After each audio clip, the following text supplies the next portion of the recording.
أهلا بيكم. النرجسي أول ما يحس إنك بدأت تاخد بالك من ظلمه، تطلب منه حاجة، تحاسبه على تصرفاته، تاخد خطوة، ترفض الأذى والإهانة أو حتى تبعد عنه، فجأة تلاقيه بيتعب. ممكن يشتكي من صداع مفاجئ، ألم في القلب، وجع في الصدر، تعب مش معروف سببه، أو حتى يقولك حاسس إني هموت مع إنه كان كويس جدا قبلها بلحظات. لو فكرت تواجه النرجسي الخفي لازم يهرب بأي حيلة. ممكن فجأة تلاقيه بيقول أنا تعبان، مش قادر أتحمل كلامك دلوقتي، أنا ضغط عالي، أنت كده بتزودي عليا الألم، ربنا عالم بحالي ومش لاقي منك غير الهجوم والنكد. بجملة بسيطة غير اللعبة كلها. بدل ما تواجهه هتلاقي نفسك بتتعاطف معاه ومع مرضه الوهمي. النرجسي الخفي مش بس بيلعب دور الضحية، لكنه أستاذ يلعب دور الشخص العاجز علشان يتحكم في اللي حواليه ويستنزفهم من غير ما يتحمل أي مسؤولية.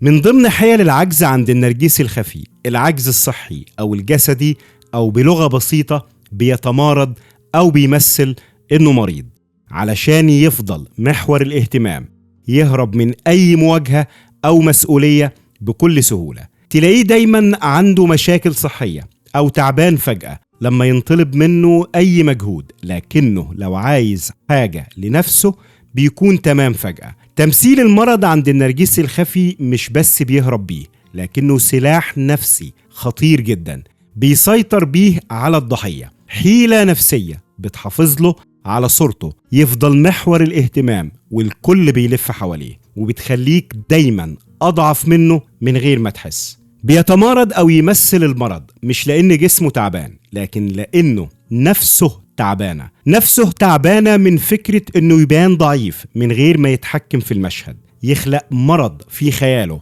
علشان يهرب من المواجهة. لما الضحية توصل لمرحلة الانفجار أو تواجهه فجأة تلاقيه تعبان، ضغطه عالي، ظهره بيوجعه، قلبه بيوجعه، والموضوع يتقلب فجأة. بدل ما كان هو الظالم أصبح الضحية. لحظة المواجهة هتلاقيه بيقولك فجأة أنا تعبان، مش قادر أتحمل كلامك دلوقتي، أنا ضغط عالي، أنت كده بتزودي عليا الألم، ربنا عالم بحالي ومش لاقي منك غير الهجوم والنكد. بجملة بسيطة غير اللعبة كلها. بدل ما تواجهه هتلاقي نفسك بتتعاطف معاه ومع مرضه الوهمي.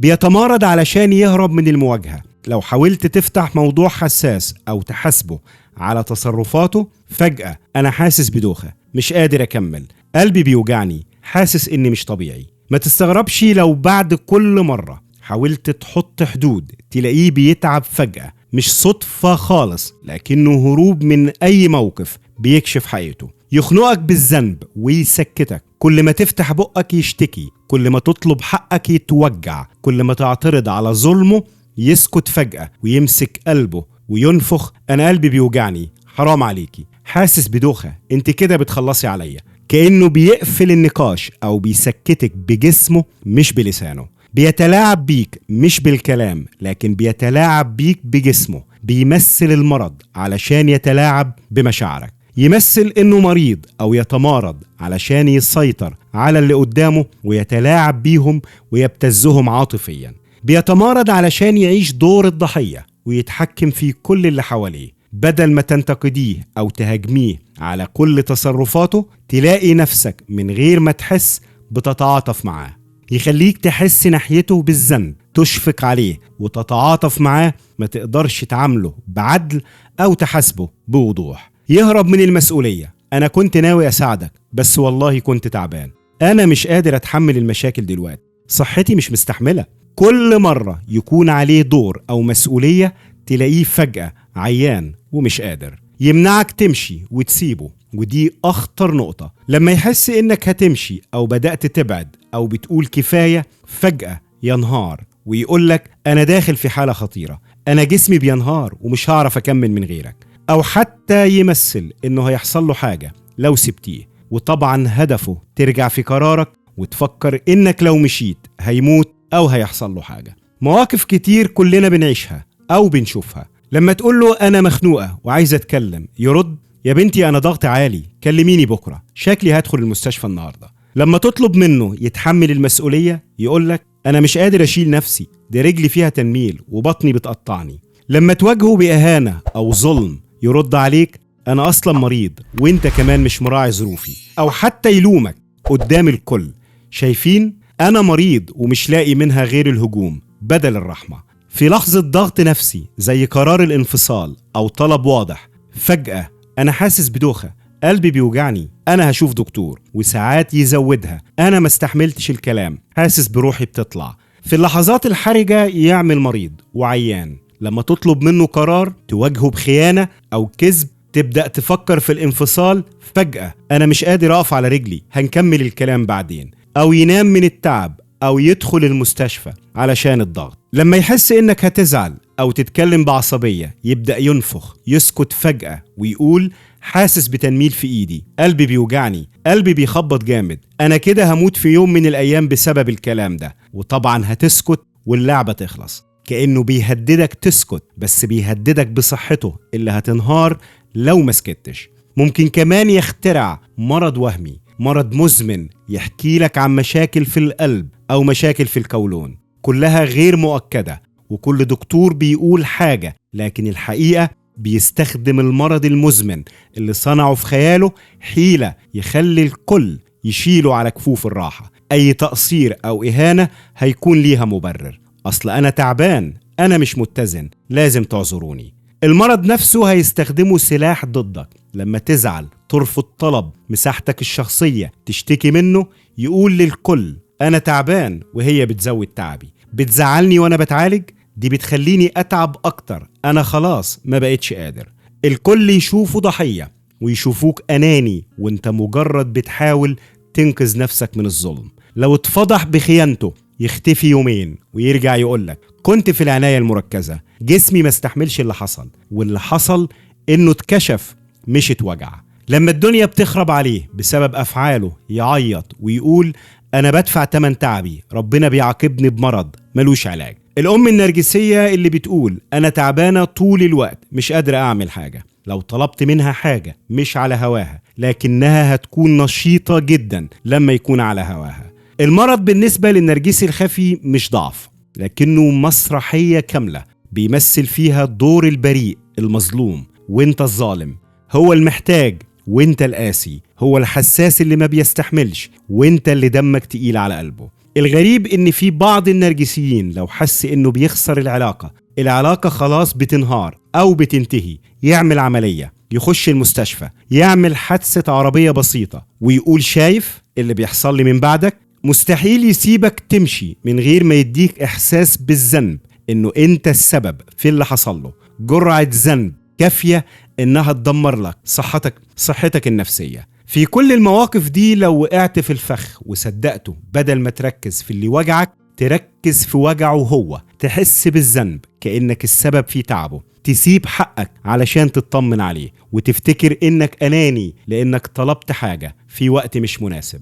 وطبعا مع النرجسي مفيش وقت مناسب، لأن كل مرة هيتعب، هيكسب السيطرة من غير ما يعتذر أو يتغير. جمل كتير كل نرجسي بيقولها، كل ما تتكلم في حقك يتعب فجأة، أنا جسمي مش مستحمل الزعل، حرام عليكم. أي نقاش مهم تهديد لصحة سيادته، أنا ضغطي بيطلع لما بتفتحي المواضيع دي. ابتزاز صريح علشان تسكتي أو تعتذري، أنا حاسس بوجع في قلبي من كتر وجعي منك. يرمي سبب المرض عليك ويخليك تشيل الذنب، كل ده بيحصل لي بسببك، انت اللي بتموتني بالبطيء، لو جرالي حاجة خليكوا فاكرين انكوا السبب، انا هموت لو فضلتوا تزنوا عليا، انا فيا اللي مكفيني، ما تتكلميش معايا، انا خلاص صحتي بتروح واحدة واحدة بسبب المشاكل دي. كل ما تطلب منه خطوة او شغل، انا مش قادر اشتغل دلوقتي، دماغي مش صافية. كل الجمل دي ملهاش غير معنى واحد، بيسكتك بمرضه وبيزرع جواك احساس بالذنب انك السبب في مرضه،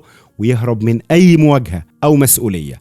كل اللي فات ده امره سهل جدا لانه سهل يتكشف، لكن النرجسي احيانا بياخد اللعبة لمستوى تاني اخطر واحقر.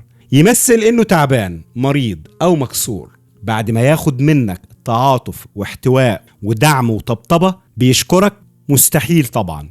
النرجسي بياخد اللعبة لمستوى تاني أحقر بكتير، يبدأ يحرمك أنت من أقل درجات الاهتمام أو الحنية، يمثل المرض يسكتك ويخليك ما تقدرش تتكلم. ازاي هتتكلم وهو مريض مش طايق نفسه؟ لازم تسكت وتطبطب في صمت. بعدها يظهر خسته بكل وضوح. إهمال مقصود، مفيش سؤال عنك، مفيش اهتمام ولا أي كلمة حلوة. أي كلمة منك يرد عليها: أنا مش ناقص، هو أنا لسه فوق، هو أنا خدام عندك، مش شايفاني بموت؟ ويدخلك في دوامة. كل مرة تفتح موضوع أو تطلب حاجة يرجع يمثل التعب تاني، فتفضل العلاقة دايما بتدور حوالين تعبه، وانت دايما الضحية اللي مش واخدة حقها.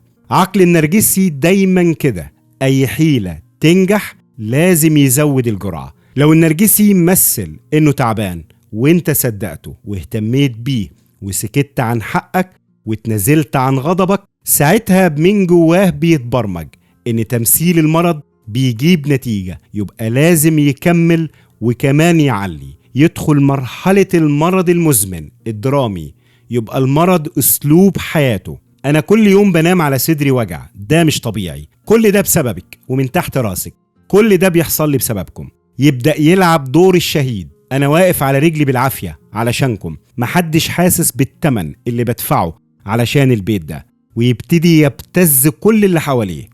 عيب تتكلمي كده وانا تعبان، هو انا مش بني ادم؟ ما بتراعيش ظروفي ليه؟ يزرع الذنب في نفوس كل اللي حواليه وياخد اللي هو عايزه، سكوتك، طاعتك، تضحية من غير اي مقابل.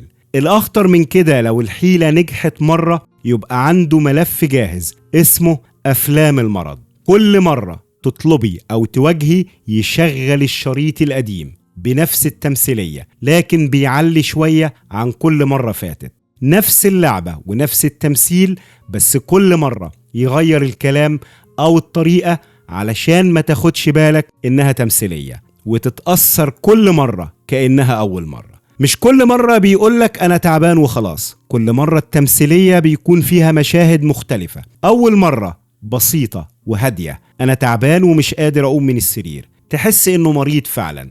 تاني مرة يزود الدراما، أنا هموت لو قمت من مكاني. ممكن يعيط، يتوجع بصوت، إيده على قلبه، جو تمثيل مفيش بعد كده. بعدها يزود الجرعة أكتر وأكتر، أنا خلاص جسمي بينهار، دماغي مش شايلاني، يبقى قدامك عامل نفسه بيموت. كل مرة اللعبة بتتغير بس المعنى واحد، أنا تعبان، اسكتي وتحملي، ولازم تحسي بالذنب إنك السبب في مرضي. باختصار النرجسي بيتمارض أو يمثل إنه مريض، مش ضعف منه، لكن حيلة نفسية خطيرة. هدفه يخليك تحس بالذنب وتسيبه يرتاح وهو ماسك كل الخيوط في ايديه. مريض ما ينفعش حد يطلب منه حاجة، موجوع لازم الكل يطبطب عليه مش يواجهه. مش بنقول ان كل نرجسي بيكذب في مرضه، ممكن فعلا يكون عنده اي مشاكل صحية، لكن النرجسي الخفي لو حس بشوية صداع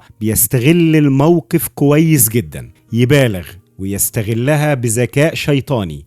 اي تعب عنده بيحوله لمسرحية علشان يثبت انه دايما ضحية. لازم ناخد بالنا ان مش كل شخص بيتعب او بيشتكي نرجسي، لكن الفرق ان النرجسي بيكرر نفس المرض بنفس الطريقة وفي نفس الاوقات، والهدف انه يتحكم في الموقف وفي كل اللي حواليه. وطبعا تكرار المواقف بنفس الطريقة ونفس السيناريو مستحيل تكون صدفة. افهم اللعبة وما تتورطش فيها، حاسبه على افعاله، لكن ما تسمحش لنفسك انك تقع في فخ التعاطف مع شخص بيمثل عليك.